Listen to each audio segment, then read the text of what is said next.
청와대학교 병원 1층 로비에 모인 기자들의 카메라 플래시가 일제히 터졌습니다. 평소라면 조용했을 병원 공간이 오늘만큼은 전쟁터처럼 소란스러웠죠. 단상 위에 선 박진석 회장의 표정은 그 어느 때보다 단호했어요. 오늘 이 자리에서 저는 제 아내 고성희를 고소합니다. 단 한 문장이었지만 그 무게는 26년 결혼 생활을 송두리째 무너뜨리기에 충분했습니다. 기자들 사이에서 탄성이 터져 나왔고 카메라 셔터 소리는 더욱 거세졌어요. 박진석은 손에 쥔 서류 뭉치를 천천히 들어 올렸습니다. 여기 있는 건 장기매매 알선, 정황을 담은 통화 녹음입니다. 그리고 박진석이 잠시 말을 멈추고 로비 뒤편을 바라봤습니다. 기둥 뒤에 숨어서 이 광경을 지켜보는 고성희의 모습이 보였죠. 제 딸이 아닌 아이를 26년간 친딸처럼 키워온 DNA 검사 결과도 함께 있습니다. 로비 전체가 순간 얼어붙었습니다. 가장 놀란 사람은 단상 옆에 서 있던 박영라였어요. 손에 들고 있던 핸드백이 바닥에 떨어졌지만 주울 생각도 하지 못했습니다. 아버지, 이게 무슨... 박영라의 목소리는 떨렸습니다. 하지만 박진석은 딸을 향해 고개를 저으며 말했죠. 영라야, 미안하다. 내가 이렇게 알게 될 줄은 몰랐어. 본격적으로 시작하기 전에 잠깐만요. 이 영상을 보시기 전에 구독, 좋아요 버튼 꾹 눌러주시고 알림 설정도 함께 부탁드립니다. 댓글로 여러분의 예상도 남겨주시면 다음 영상에 반영하겠습니다. 지금부터 시작하겠습니다. 영라 옆에 서 있던 박성재가 아버지 쪽으로 한 걸음 다가섰습니다. 부사장으로서 회사 대소사를 처리해온 박성재였지만 오늘만큼은 아들로서 아버지를 지켜보고 있었어요. 아버지, 제가 이어서 말씀드려도 될까요? 박진석이 고개를 끄덕이자 박성재가 마이크 앞으로 나섰습니다. 여러분, 저는 박성재입니다. 오늘 저희 아버지께서 이 자리를 마련하신 건 단순히 가족 내부의 추문을 폭로하기 위함이 아닙니다. 박성재의 목소리는 평소 회의실에서 보여주던 그 냉정함 그대로였지만 손은 미세하게 떨리고 있었어요. 이건 한 여자가 자신의 욕심을 채우기 위해 얼마나 많은 사람의 인생을 파괴했는지에 대한 이야기입니다. 그리고 그 여자가 바로 제 계모, 고성희입니다. 그때였습니다. 기둥 뒤에서 고성희가 천천히 걸어 나왔어요. 예상과는 달리 당황하거나 흐트러진 모습이 아니었습니다. 오히려 입가에는 여유로운 미소까지 머금고 있었죠. 성재야, 내가 감히 나한테 이러는 거니? 고성희의 목소리는 차갑게 가라앉았습니다. 지난 26년간 이 집안의 안주인으로 군림해온 그 위엄이 고스란히 담겨 있었어요. 계모님, 박성재가 고성희를 똑바로 바라보며 말했습니다. 아니, 고성희 씨, 더 이상 당신을 어머니라고 부르지 않겠습니다. 로비에서 작은 탄성이 터져 나왔습니다. 하지만 고성희는 전혀 동요하지 않았어요. 그래? 좋아. 그럼 내 입으로 직접 이야기해주지. 고성희가 핸드백에서 봉투 하나를 꺼냈습니다. 26년 전 이야기부터 해볼까? 지은호는 청와대학교 병원 외과 진료실 앞 복도에 앉아 있었습니다. 우진의 간 이식 수술을 위한 최종 검사 결과를 기다리고 있었죠. 엄마 정순이가 옆에서 딸의 손을 꼭 잡아주고 있었어요. 은호야, 너무 걱정하지 마. 검사 결과 좋게 나올 거야. 하지만 지은호의 표정은 밝지 않았습니다. 지난 며칠간 우진의 상태를 지켜보면서 이상한 점을 발견했거든요. 우진이 먹는 약들, 그 약병에 적힌 성분들이 간 이식 대기 환자에게 처방되는 것과는 달랐어요. 내가 너무 예민한 건가? 지은호는 스스로에게 되물었지만 10년 넘게 심리상담사로 일하면서 키운 직감이 계속 경고음을 울리고 있었습니다. 진료실 문이 열리고 담당 의사가 나왔습니다. 지은호 씨, 잠깐 들어오시겠습니까? 지은호는 정순이에게 눈빛으로 괜찮다는 신호를 보낸 뒤 혼자 진료실로 들어갔어요. 앉으세요. 의사는 책상 위에 펼쳐진 CT 사진들을 가리키며 말했습니다. 사실 이상한 점을 발견했습니다. 이상한 점이요? 한우진 환자의 의료 기록을 정밀 분석했는데요. 6개월 전 미국에서 받은 검사 기록과 현재 한국에서 받은 검사 기록이 상당히 다릅니다. 의사는 두 장의 CT 사진을 나란히 놓았어요. 지은호는 의학 지식이 없었지만 두 사진의 차이는 눈에 보일 정도였습니다. 이게 6개월 전 사진이고 이게 지금 찍은 사진입니다. 보시면 간 손상 정도가 오히려 악화됐어요. 정상적인 경우라면 관리를 잘하면 호전되거나 최소한 유지는 되어야 하는데, 그럼 우진 오빠가 더 나빠진 건가요? 그게 문제입니다. 환자분이 복용 중인 약물 리스트를 확인했는데요. 의사가 컴퓨터 화면을 돌려 보여줬습니다. 이 약은 간 재생을 억제하는 성분이 들어 있습니다. 일반적으로 간 이식 대기 환자에게는 절대 처방하지 않는 약이죠. 지은호는 순간 숨이 막히는 것 같았습니다. 그럼 누군가 일부러 우진 오빠를 더 아프게 만들고 있다는 건가요? 단정할 수는 없지만 의학적으로는 그렇게 해석할 수밖에 없습니다. 저도 이런 케이스는 처음이라.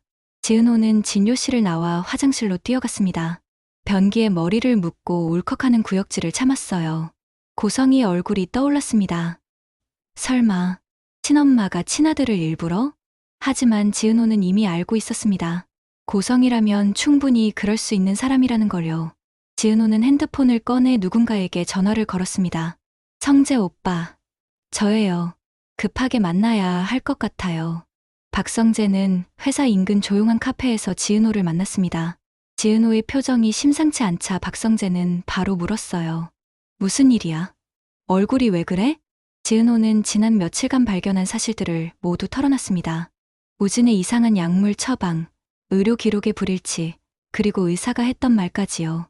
박성재는 이야기를 듣는 내내 주먹을 쥐었다 폈다를 반복했습니다. 이건 범죄야. 명백한 살인 미수지. 성재 오빠. 근데 증거가 없어요. 지금은 의심만 있을 뿐이고 내가 찾아볼게. 박성재의 눈빛이 단호해졌습니다. 우리 계모가 뭘 하고 있는지 정확히 알아야 해. 은호야. 나 믿어도 돼? 지은호는 고개를 끄덕였습니다. 박성재는 예전에 지은호를 동경했던 적이 있었지만 지금은 친한 친구의 여동생을 대하듯 대해주고 있었어요. 그리고 무엇보다 박성재는 정의로운 사람이었습니다. 그날 밤 박성재는 고성이의 사무실에 몰래 들어갔습니다. 부사장으로서 회사 모든 구역의 출입 권한을 가지고 있었기에 가능한 일이었죠. 책상 서랍을 열자 잠금 장치가 걸린 파일 캐비닛이 나왔습니다. 박성재는 예전에 우연히 본 비밀번호를 입력했어요. 고성이의 생일이었습니다. 파일 캐비닛이 열렸습니다. 안에는 여러 서류들이 가득했어요. 박성재는 하나하나 확인하기 시작했습니다. 그리고 감나무 보육원 관련 서류라는 라벨이 붙은 파일을 발견했죠. 파일을 열어본 박성재는 그 자리에서 얼어붙었습니다. 내 쌍둥이 출생 기록 1999년 3월 15일. 서류에는 4명의 아기가 태어났다고 적혀 있었습니다. 하지만 그중 1명은 출생 직후 사망. 나머지 3명 중 1명 우진만 인수. 2명은 보육원에 남겨둠. 박성재는 손이 떨렸습니다. 하지만 더 충격적인 건 그 다음 서류였어요. 한우진 투약 기록 마이너스 2024년 6월 현재. 상세한 투약 내역이 적혀 있었습니다. 간 기능 억제제, 면역 저하제, 모두 환자의 상태를 악화시키는 약물들이었죠. 이게 사람이 할 짓이야? 박성재는 중얼거리며 급히 서류들을 사진으로 찍었습니다. 그리고 다른 서류를 뒤지다가 또 하나의 충격적인 문서를 발견했어요. 감나무 보육원 박민서 안락사 동의서. 날짜는 1999년 3월 20일. 출생 후 불과 5일 만이었습니다. 서류에는 이렇게 적혀 있었어요. 중증 뇌성마비 진단. 보호자 고성이 환아의 안락사에 동의함. 박성재는 사무실 바닥에 주저앉았습니다.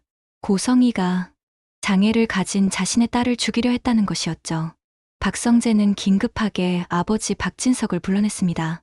회사가 아닌 외부의 조용한 장소였어요. 아버지, 이것 좀 보세요. 박성재가 전날 밤 찍어온 서류 사진들을 보여주자 박진석의 얼굴이 점점 굳어갔습니다. 내 쌍둥이. 박진석이 중얼거렸습니다. 아버지, 이미 알고 계셨어요?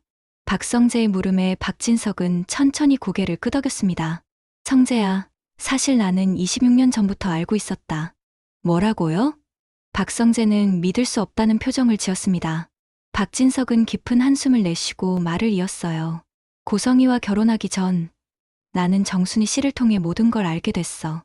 정 사장과 나는 대학 동기였거든. 고성이가 내 쌍둥이를 낳았다는 것, 그중 1명을 죽이려 했다는 것, 우진과 은호 중 1명만 선택했다는 것, 다 알고 있었지. 그럼 왜 26년 동안 가만히 계셨어요? 기다렸다. 고성이가 스스로 무너지기를. 박진석의 눈빛이 차갑게 가라앉았습니다. 나는 그 여자와 결혼하면서 결심했어. 언젠가 반드시 대가를 치르게 만들겠다고. 정 사장님도 같은 생각이었지. 그래서 26년 동안 모든 증거를 모았어. 통화 녹음, 문자 메시지, 금융거래 내역, 고성이가 저지른 모든 범죄의 증거를. 박성재는 아버지를 새로운 눈으로 바라봤습니다. 지난 26년간 속고만 산 줄 알았던 아버지가 사실은 복수를 설계하고 있었던 거였죠. 아버지, 그럼 이제 어떻게 하실 건데요? 기자회견을 열어야겠다. 병원에서요? 응. 우진이도 데려오고, 은호도 부르고, 그리고 한 명 더요? 박진석이 핸드폰을 꺼내 어딘가로 전화를 걸었습니다. 여보세요? 민서 씨? 저 박진석입니다. 내일 병원으로 와주실 수 있겠습니까? 지은호는 우진의 병실에 혼자 들어갔습니다. 밤 11시, 우진은 깊이 잠들어 있었어요. 침대 옆 테이블에는 여러 약병들이 놓여 있었습니다. 지은호는 담당 의사가 말했던 약물 이름을 떠올리며 하나씩 확인했어요. 그리고 발견했습니다. 간 기능 억제제. 정말이었구나.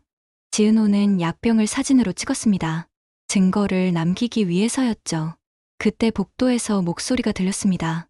이사장님, 하지만 환자 상태가 생각보다 좋습니다. 굳이 수술을. 고성이의 날카로운 목소리가 이어졌어요. 당신이 뭘 안다고 함부로 판단해요? 수술 날짜나 제대로 잡으세요. 공여자는 이미 준비됐다고요. 지은호는 재빨리 병실 화장실로 숨었습니다. 문틈 사이로 고성이가 병실로 들어오는 게 보였어요. 고성이는 잠든 우진의 이마를 쓰다듬으며 중얼거렸습니다. 우진아, 엄마가 널 살릴 거야. 내 동생 간을 써서라도 말이야.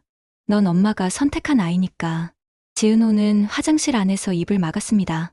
소리라도 낼까 봐요. 고성이가 병실을 나간 후에도 지은호는 한참을 그 자리에 서 있었습니다. 온몸이 떨렸어요. 선택한 아이. 그럼 나는? 지은호는 자신이 버려진 아이라는 사실을 직감했습니다. 새벽 5시, 박진석은 정순이를 만났습니다. 정순이의 고깃집이었죠. 진석 씨, 정말 오늘 하시는 거예요? 정순이가 조심스럽게 물었습니다. 네, 26년을 기다렸습니다. 이제 끝낼 때가 됐어요.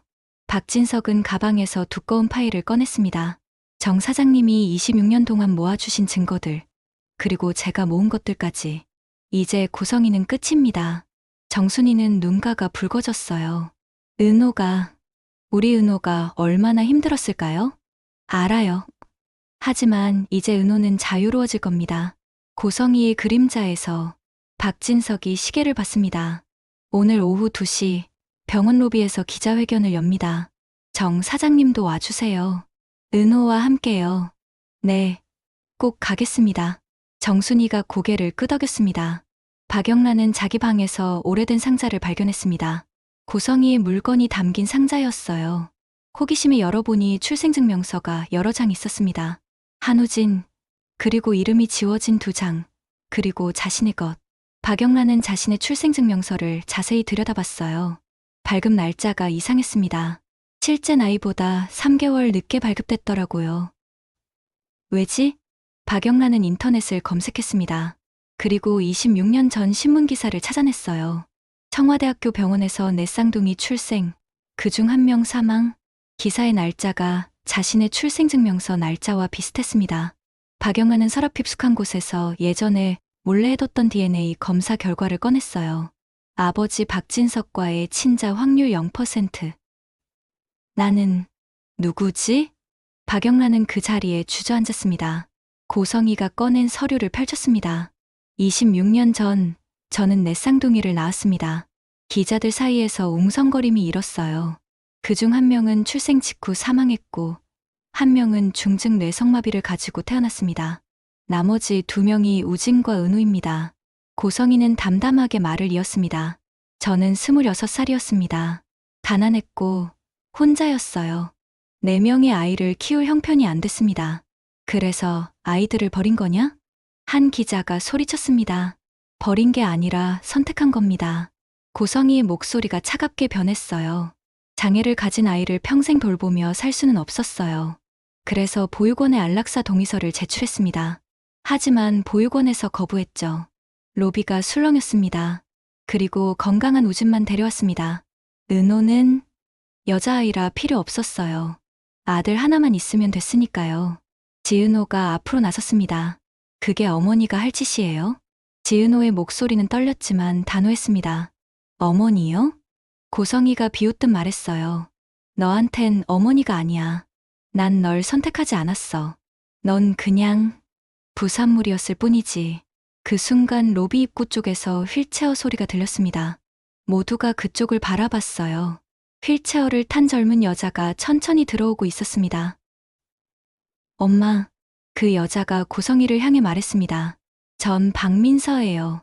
엄마가 26년 전에 죽이려 했던 딸입니다. 로비가 완전히 혼란에 빠졌습니다. 민서는 휠체어를 몰고 천천히 단상 쪽으로 다가왔어요. 뇌성마비로 인해 몸이 자유롭지 않았지만 눈빛만은 또렷했습니다. 저는 태어난 지 5일 만에 죽을 뻔했어요.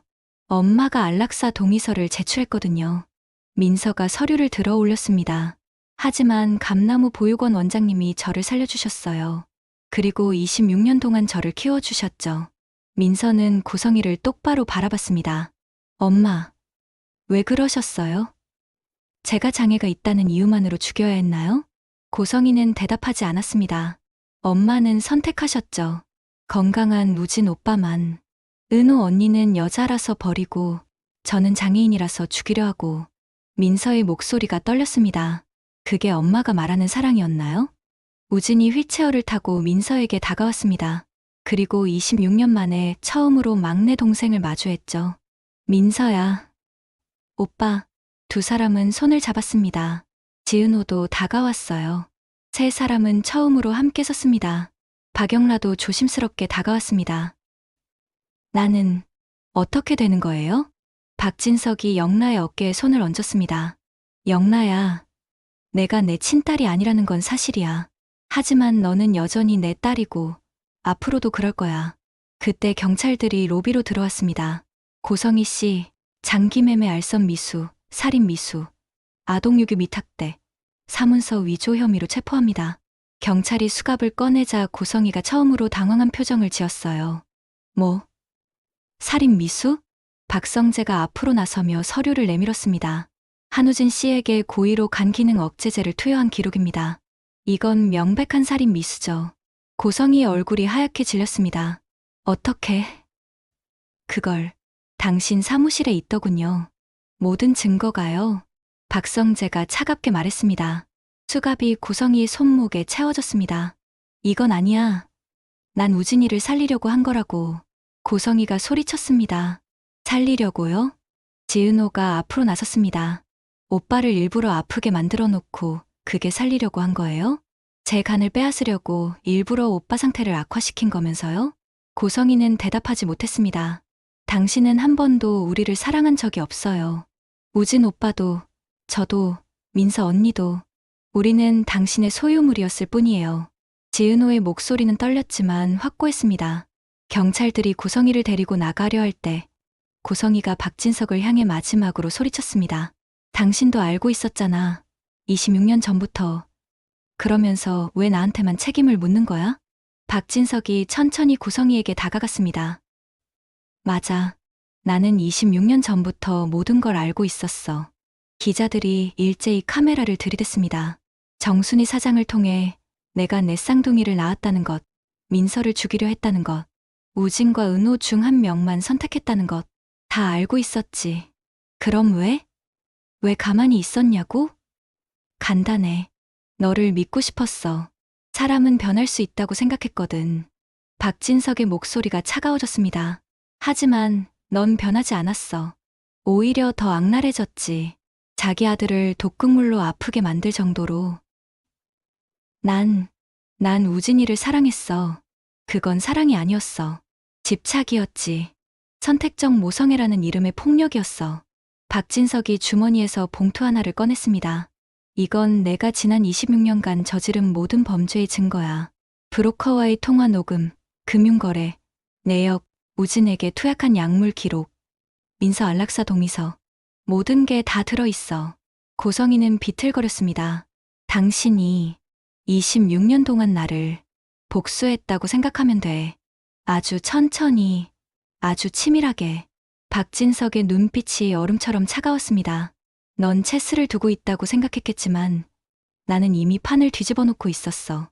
경찰들이 고성이를 완전히 끌고 나갔습니다. 고성이의 비명 소리가 점점 멀어졌죠. 로비에는 긴 침묵이 흘렀습니다. 박진석이 마이크 앞으로 다시 섰습니다. 여러분, 오늘 저는 제 죄도 함께 고백합니다. 26년 동안 저는 진실을 알면서도 침묵했습니다. 복수를 위해 무고한 아이들이 고통받는 걸 지켜봤습니다. 박진석의 목소리가 떨렸습니다. 그게 제 가장 큰 죄입니다. 그래서 저는 제 전 재산을 정리해서 희망의 간 재단을 설립하겠습니다. 장기 이식이 필요한 모든 환자들을 돕는 재단입니다. 박성재가 아버지 옆으로 다가섰습니다. 그리고 회사 경영은 제 아들 박성재에게 맡기겠습니다. 저는 재단 운영에만 전념하겠습니다. 기자회견은 그렇게 끝났습니다. 청와대학교 병원 회의실에서 의사가 우진에게 설명하고 있었습니다. 믿기 힘드시겠지만 간 기능이 정상 수치로 돌아왔습니다. 간 이식이 필요 없어요. 우진은 눈물을 흘렸습니다.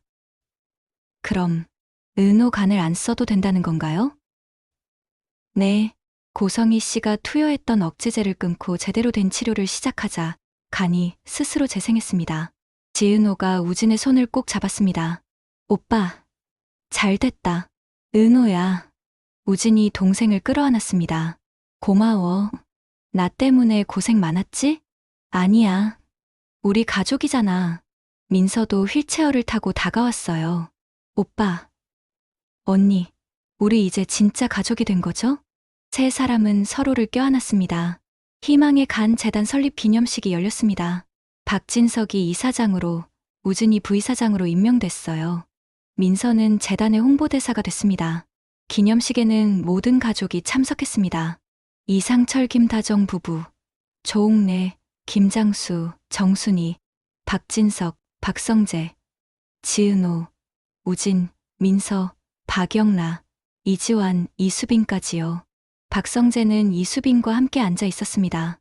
두 사람은 최근 정식으로 사귀기 시작했죠.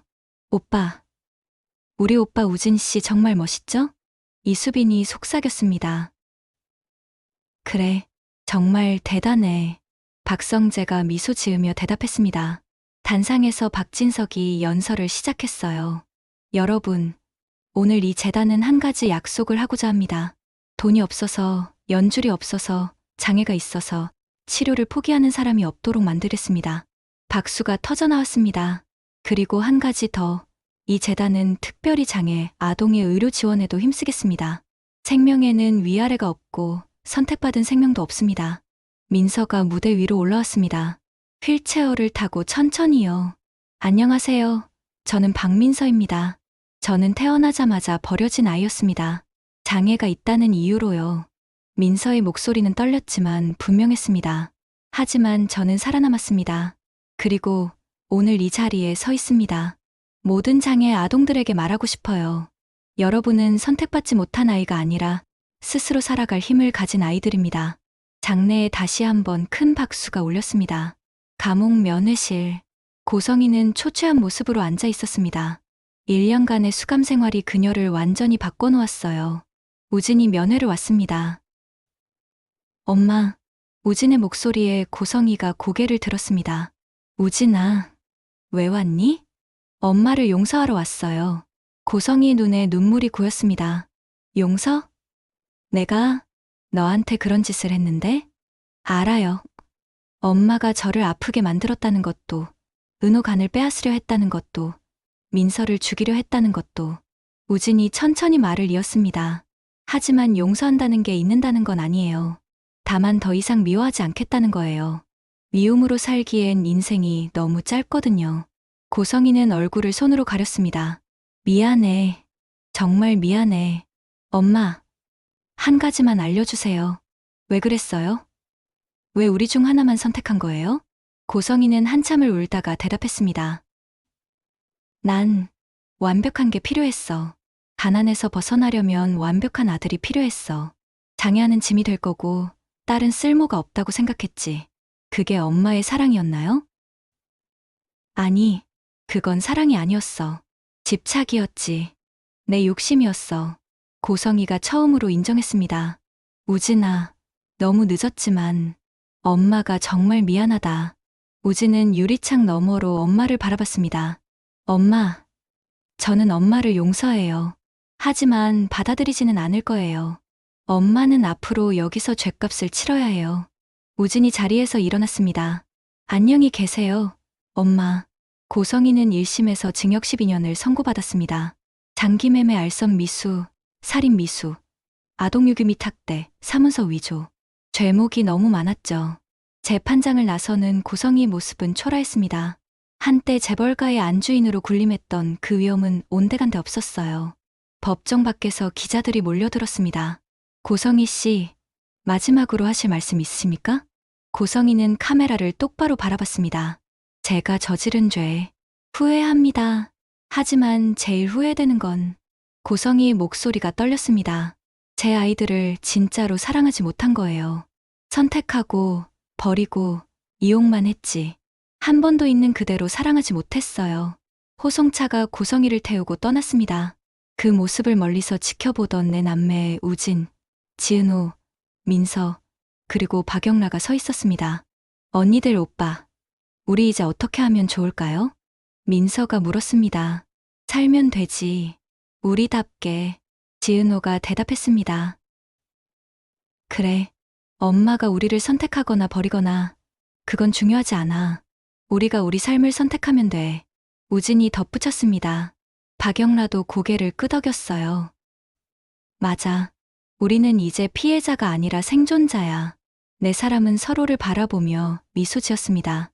멀리서 박진석이 그 모습을 지켜보고 있었습니다. 정순이가 옆에 서 있었죠. 진석 씨, 이제야 끝났네요. 26년간이 아니요, 정 사장님.